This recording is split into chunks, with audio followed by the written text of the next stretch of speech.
What's up everybody, welcome back to the channel.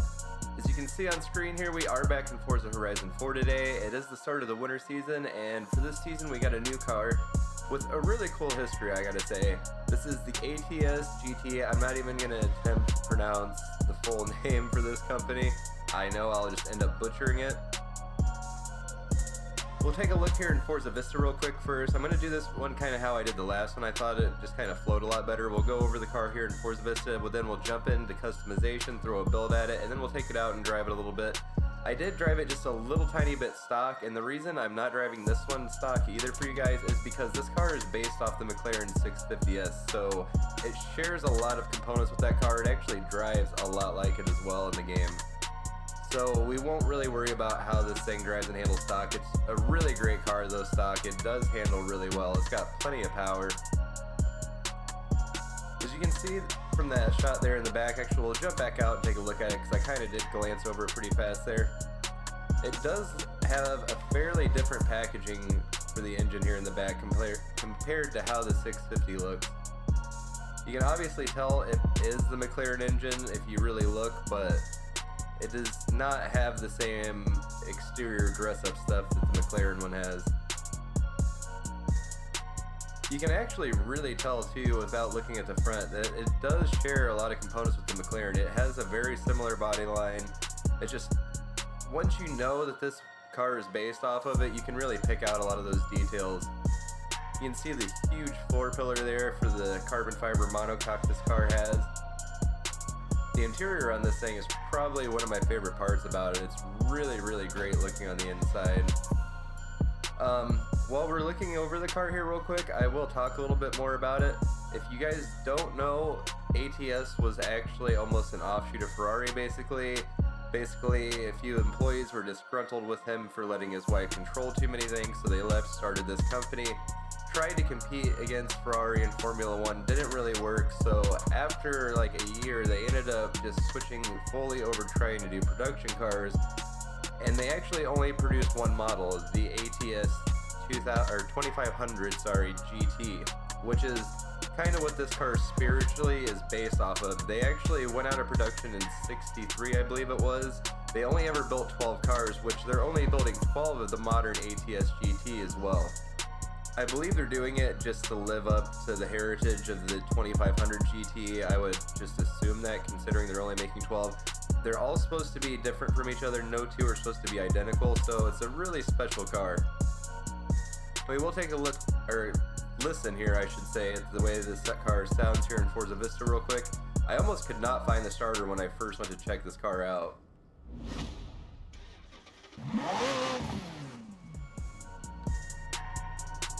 Now, if I can get my camera to cooperate and get the horn button thing to go away, you can see the display in this car is very nice. Just really clean looking. It kind of has a McLaren-ish vibe to it, but you can tell they definitely put their own spin on everything in this car.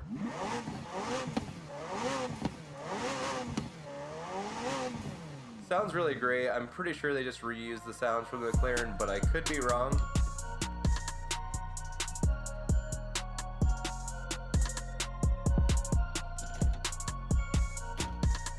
And we'll take a quick look around the front of the car here real quick.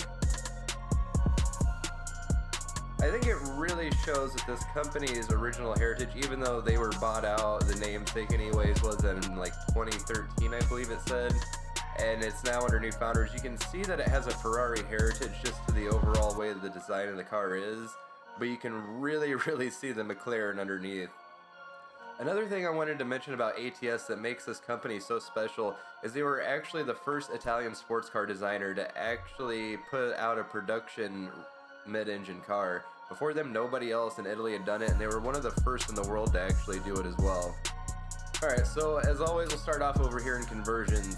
The engine swap kind of threw me off. We can do the 5.2 V10. I was not really expecting it, but it kind of makes sense, I guess, and the racing V12, which I don't think anybody is surprised by at this point. They basically throw it in everything. We can obviously do all-wheel drive conversions to it. Not doing that. I want to keep this car as true to what it is as I can. And I gotta say, on this car, the front Forza arrow doesn't look horrible. That little tiny canard at the bottom and the front. It's a little weird. It's basically almost flat. It looks a little off on the car, but it doesn't look bad. And sorry if I sound a little stuffy, guys. Everybody in my house is getting sick. I don't know who brought it in originally, but it's not been fun the last couple days. The wing, I gotta say, looks atrocious on this car. From what I read, this car does share the active aero in the rear with the Mclaren as well. And it looks like it's back there, but when I was driving around doing some photos, I never noticed it popped out, but I didn't drive in third person either. While we're here in this view, I wanted to point out something if you guys haven't noticed it. This thing actually has ATS on the brake calipers even. That's the amount of detail these guys go to when they built this car to really make it their own, even though it's really just a Mclaren underneath. So it did come with sport tire stock. I threw race on it. For front tires, you can go all the way up to a 285 on this thing. It comes 255 stock. I think we will go ahead and throw the 285s on it because I'm going to build this up to probably about midway up S2, I want to say. And the rear, we can go all the way up to a 355. Alright, so I know I use these ADV ones a lot on different cars, but they really do look good on here, so I'm going to go ahead and go with them. They really fit with the just accents on the car already and just kind of really contrast with those brake calipers. Let's see how the track width upgrades on this thing look. It's already pretty close to the edge, so wow, it actually is not obnoxiously far out. It's got like a nice race car kind of stance to it. Back's pretty good too. Once this thing's lowered down a little bit on the race suspension, it should look pretty good. And as always, I'm just going to throw all the drivetrain upgrades at this thing. So like I said, this thing does come with sport springs and dampers stock, so we will throw race springs on it. It doesn't lower it a ton, but it does give it a nice look. When you cut the front of this car off, that side profile just makes me think McLaren so much. I just cannot get that out of my head.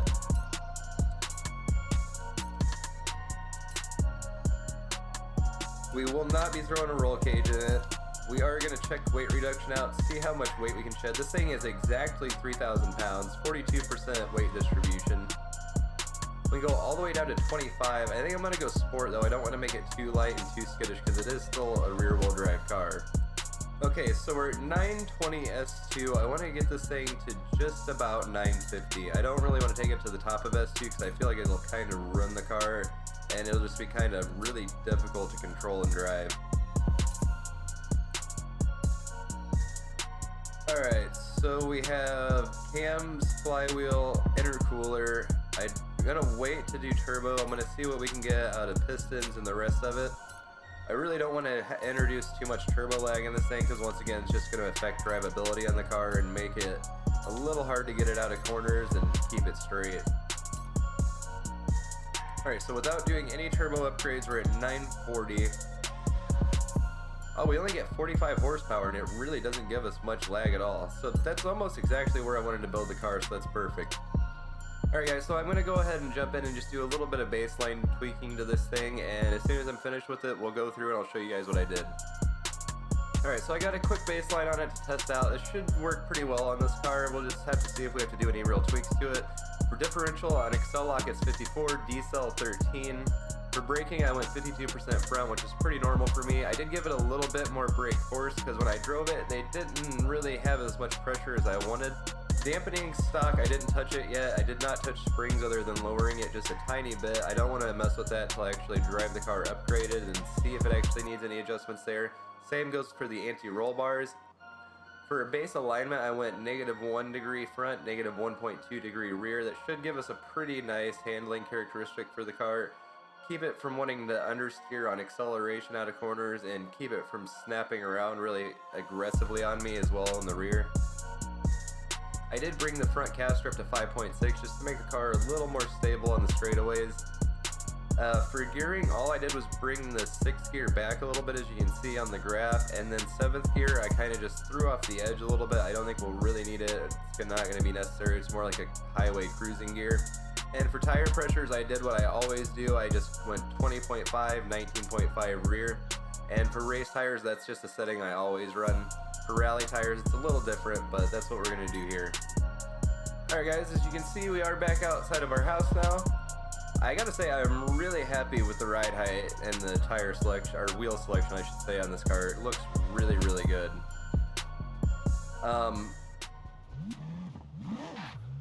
Now, I do have to say, I have this car on manual no clutch. I just want to try it out and see how it drives because this thing would be paddle shift. I believe it's more than likely like a dual clutch automatic.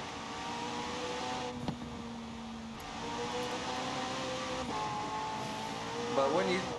Whoa! It is so weird for me driving in third person again.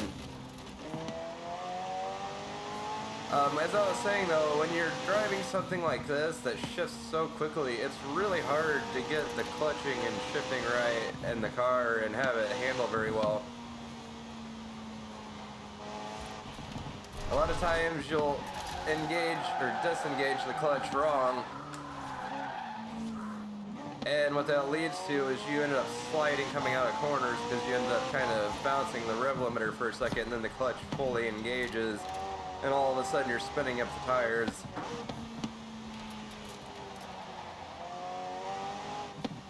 Car sounds really good from the outside, I gotta say.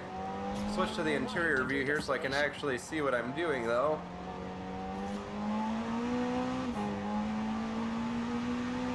I gotta say, I'm a little more fan of the interior sound for this car. It sounds really good.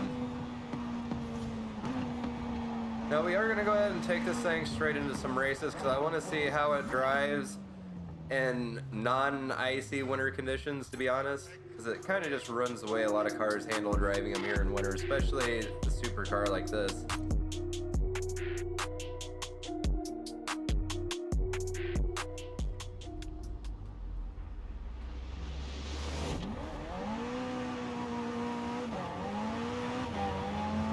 Just kind of babying it off the line there to keep the tires from spinning up. Even though we do have such massive rear tires, this thing still has more than enough power when it comes on boost just to light them up. Oh, a little wide.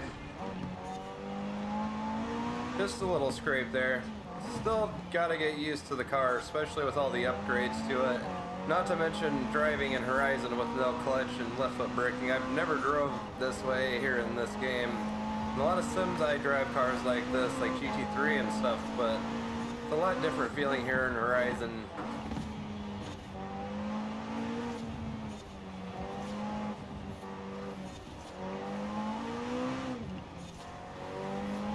I do gotta say, compared to a lot of cars I drove here in Forza, this car does react a lot better to a proper driving style, as far as actually being fast and not just like being really aggressive with the car to actually get that kind of speed and time out of it.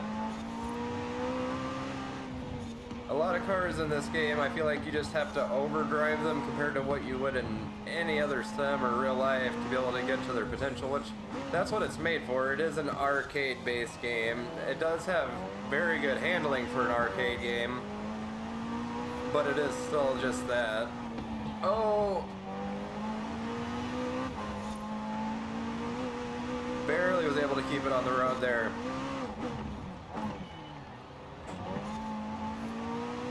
Got a little air come over that hill too, and it just really unsettled the car. I could not get it slowed down the way I wanted to.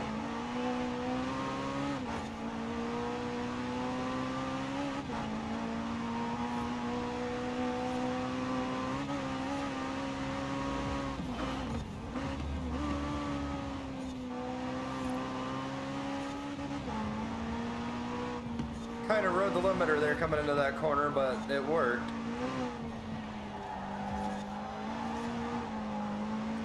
That was super sketchy. I did not think I was going to be able to hold on to that.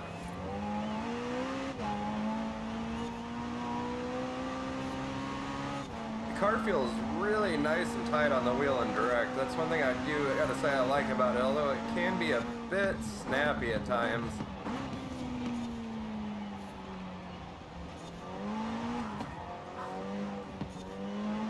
A little sideways on me.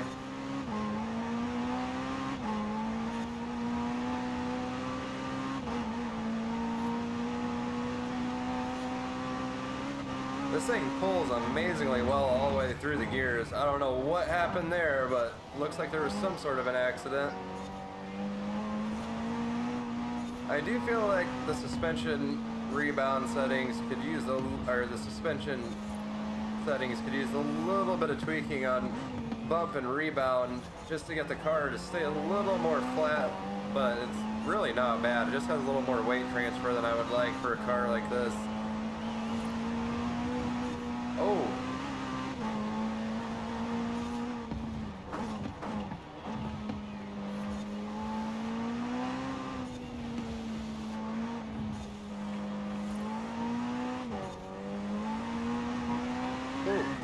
Short shifted to third there to try to keep it from spinning up the tires on me, and still lit them up just a little bit coming out of the corner. Managed to sneak up into third though. It's a nice move through there for sure. Nice clean overtake too.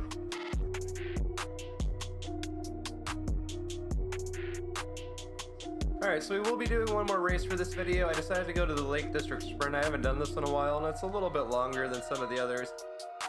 But I do want to go ahead and jump in here and show you guys before I start the race. I did bring up our bump stiffness in the rear to 7.356 in the front. And then for rebound stiffness, I left that alone.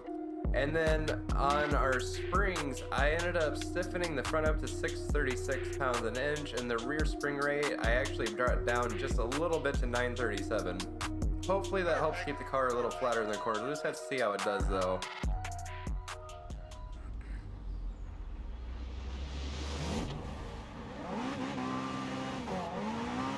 I really hate the events that start on a little hill like that. I just completely ruined that start because I stalled it out a little bit. Was trying to baby the throttle so it wouldn't get too much wheel spin on me, and then just bogged out instead.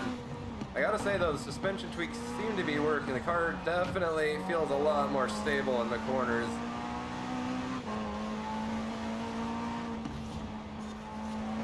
Sneak up the inside, take a couple more positions. There's quite a few white cars in this race. Jesus, Lamborghini. Sometimes I just do not understand what the AI is doing coming in and out of corners in this game.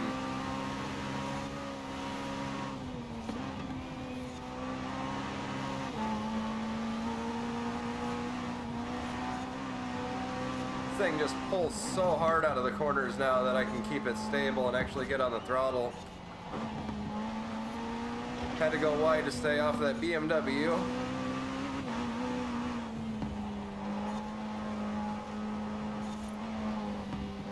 And it looks like our spring rate's still soft enough, and our bump and rebound settings are still right, where bumps don't unsettle the car too much. Oh! Just about got destroyed by those Lamborghinis there.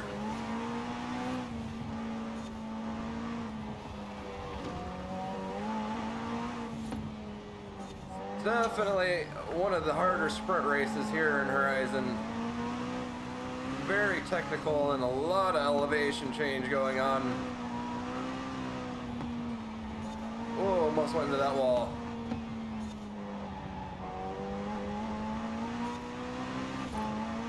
Car is still a little bit understeering on throttle coming out of corners, but it's kind of a hard trait to get rid of in a car that's mid-engine. Still not a bad finish. With how little I've played this game in the last month, I'm not mad at all about that. I gotta say though, the car is handling amazingly well after those tweaks we made.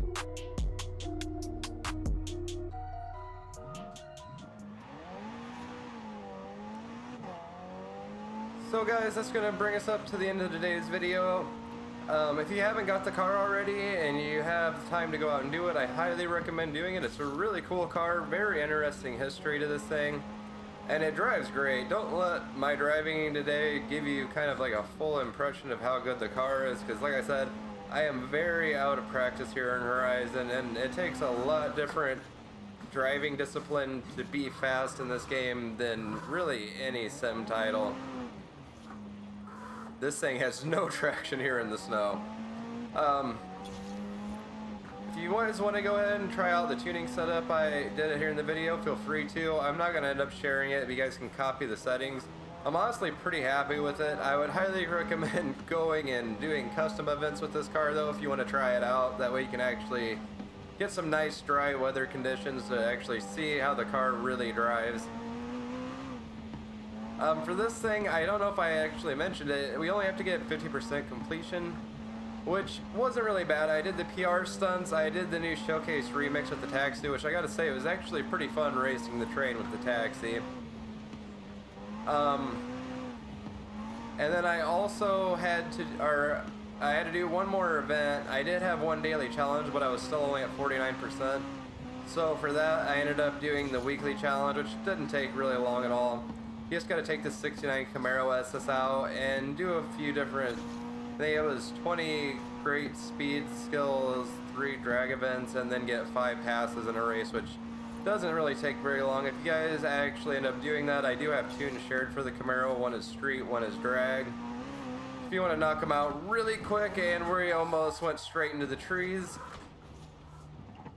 I actually avoided most of the damage on that somehow. Anyways, guys, I really hope you enjoyed today's video. If you did, please like, comment, subscribe, and I'll see you guys in the next one.